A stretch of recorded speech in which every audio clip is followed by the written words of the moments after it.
So I don't know if y'all know the history of canola oil. Some people try to say it's a theory, but canola oil got its name from Canada oil.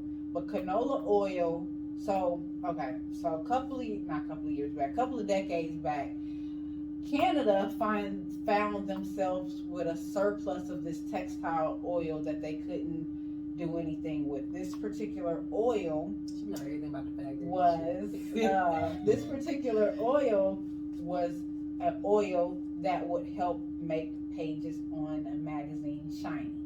Now you can look it up again. Like people say that it's a theory, and it's kind of been, kind of like covered up or whatever. So you could call me a liar or not, but this is what I researched and this is what I read.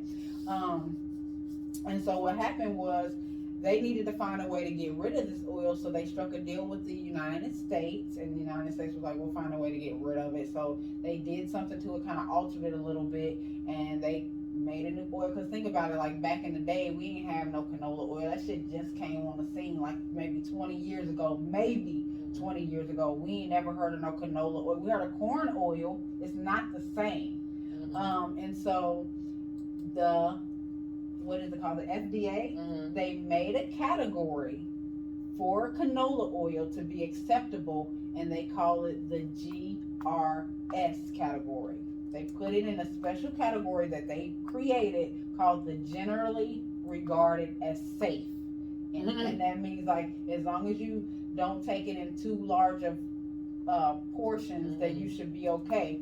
But like when it first came out, and this is like when I was really studying the different conspiracies, what I read about canola oil, that over time, that if you take too much of it, it could cause nerve damage. And again, it's all shrouded in supposedly theory, but at the time I was researching it, it was more prevalent. But now I tried to research it now, and they're like pushing that shit to the bottom. Like what I'm saying don't even really exist. Like I just made the shit up out of my head almost, is what it was seemed. But this was like 17 years ago when I studied this.